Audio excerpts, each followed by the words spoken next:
आज हम बात करेंगे पर्यावरण अध्ययन की। पर्यावरण अध्ययन की विषय वस्तु क्या है, विभिन्न समाजशास्त्रियों ने इसके बारे में क्या कहा है और परीक्षा संबंधित इसके प्रश्न कौन कौन से आते हैं। तो वीडियो बने रहिएगा।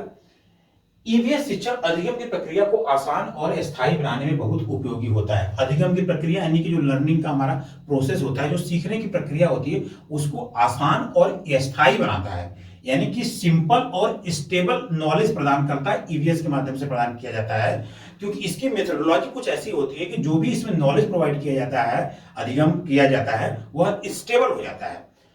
और ईवीएस थीम आधारित शिक्षा की अवधारणा से अवगत कराती है। यह थीम आधारित पाठ्यक्रम प्रस्तुत करता है जिसके विभिन्न उद्देश्य है। ईवीएस में जो भी पाठ्यक्रम प्रस्तुत किए जाते हैं वह एक थीम ओरिएंटेड होते हैं। उसकी एक थीम होती है। थीम किसी भी पाठ्यक्रम को बनाने से पहले डिसाइड कर ली जाती है कि उसका उद्देश्य क्या है।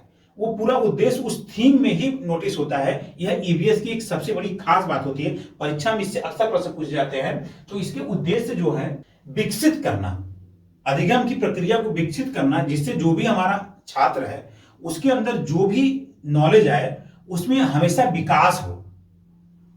अधिगम को जिज्ञासा और रचनात्मक गुणों का पोषण प्रदान करना।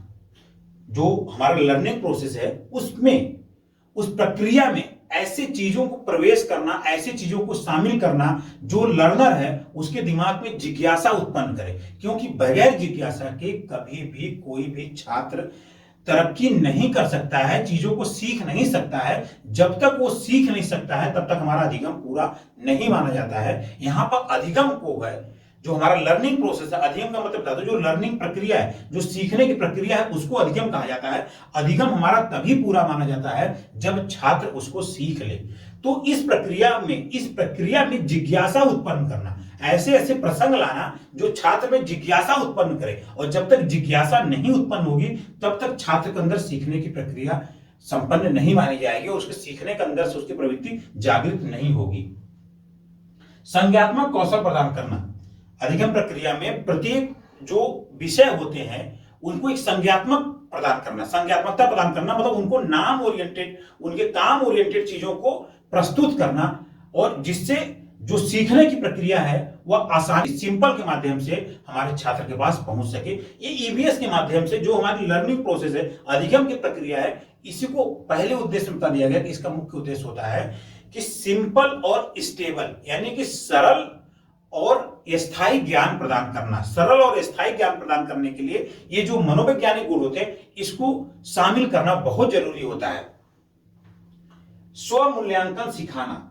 स्वमूल्यांकन, छात्र के अंदर स्वमूल्यांकन की प्रवृत्ति जागृत करना। उसको अपने आप ये समझ में आना चाहिए कि जो मैं कर रहा हूं वह सही है या गलत है। स्वमूल्यांकन एक ऐसा कौशल होता है, अगर हमने उसको अधिगम में शामिल कर लिया और छात्र उससे प्रेरित हो गया और उसको एडॉप्ट कर लेता है, तो एक तरह से अधिगम की प्रक्रिया आप समझ लीजिए कि काफी हद तक सफल मानी जाती है। क्रमबंधित समझ विकसित करना। क्रमबंधित समझ विकसित करना, हम उस अधिगम में जो उस हमारा लर्निंग प्रोसेस है उसमें हम ऐसे विषय वस्तु को शामिल करें जिसमें क्रमबंधित ज्ञान प्रस्तुत हो। क्रमबंधित ज्ञान को ही विज्ञान कहा जाता है। एक उदाहरण हम आपको बताते हैं। जैसे हम खाना बनाते हैं, घर में खाना जब बनता है तो सबको पता होता है कि जब हम सब्जी बनाते हैं उसमें नमक पड़ता है, तेल पड़ता है, पानी पड़ता है, और जो भी सब्जी हम बना रहे हैं उसको पड़ाते हैं, कढ़ाई रखी जाती है, गैस जलाया जाता है, चूल्हा जलाया जाता है, जो भी हो। तो लेकिन इसका एक सिस्टम होता है, एक क्रम होता है। जब हमको पानी डालना है तभी हम पानी डालेंगे, जब मसाला डालना है तभी मसाला डालेंगे, और जब गैस को जलाना है, कढ़ाई रखनी है, तेल डालना है, इसका एक क्रम है। अगर हमने क्रम का फॉलो नहीं किया तो हमारे, यानी कि जो हमारा उद्देश्य है, जो हमारा खाना बनाने का उद्देश्य है, वह पूरी तरह से सफल नहीं होगा और हमारा अच्छा खाना नहीं बनेगा। तो एक क्रमबद्ध ज्ञान प्रदान करना एक बहुत बड़ी अधिगम की प्रक्रिया में शामिल किया जाता है। क्रमबद्ध ज्ञान के माध्यम से ही स्थायी ज्ञान प्राप्त किया जा सकता है। अधिगम के लिए शिक्षण सामग्री को अधिक जीवंत बनाना।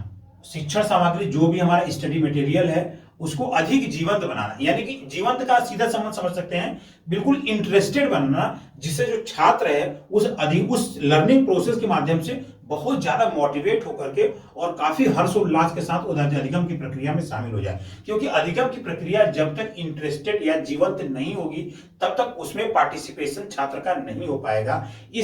ईवीएस में हम इस अधिगम की प्रक्रिया को ही ऐसे बनाया जाता है जो छात्र को समझ में आए और वह उसको इंटरेस्ट से समझे। जब तक वो इंटरेस्ट नहीं लेगा तब तक ये प्रक्रिया सफल नहीं मानी जाती है। सही गलत, जरूरी बहुत जरूरी और आवश्यक अनावश्यक कार्यों का विभेद उत्पन्न करना। दो तीन बातें होती हैं, सही गलत, जरूरी और बहुत जरूरी। जरूरी तो सारे काम होते हैं, लेकिन बहुत जरूरी जो काम होता है उन्हीं कामों को हमें प्राथमिकता के आधार पर दिया जाता है। यानी कि इस हमने अपनी अधिगम की प्रक्रिया में हमको प्राथमिकता डिसाइड कराना भी सिखाना पड़ेगा, उसके भी लाना पड़ेगा। आवश्यक और अनावश्यक में विभेद उत्पन्न करना। परीक्षा में ईवीएस का जो सिलेबस होता है आजकल, जो ईवीएस का सी टेट, यूपी टेट और केवीएस तथा अन्य राज्य के टेट परीक्षाओं में ये ईवीएस के सिलेबस से जहां से प्रश्न पूछे जाते हैं। हम जो ईवीएस की सीरीज ला रहे हैं, एक बहुत ही कम वीडियो में 5-6 वीडियो में ही पूरी सीरीज पूरे सिलेबस को कंसल्ट कर देंगे और ऐसा वीडियो बनाएंगे जो कि आपके अंदर एक स्थायी ज्ञान प्रदान करेगा। जैसा कि अभी बात कर रहे थे ना कि जब तक अधिगम की प्रक्रिया तब तक सफल नहीं हो सकती है जब तक कि आपको स्थायी ज्ञान न प्रदान करे। तो इन वीडियो को देखने के बाद आपको इन सब प्रश्नों को समझने में कोई भी समस्या नहीं होगी। तो परीक्षा में जो ईवीएस का पाठ्यक्रम होता है उसमें परिवार और मित्र, भोजन, आश्रय, जल और भ्रमण, ये सब चीजें आते हैं। अब हम अपने अगले वीडियो में इनको टॉपिक वाइज शुरू करेंगे। आप लोग चैनल पर बने रहिएगा। तब वीडियो पसंद आए तो वीडियो को लाइक करिएगा, तो अधिक से अधिक शेयर करिएगा। धन्यवाद।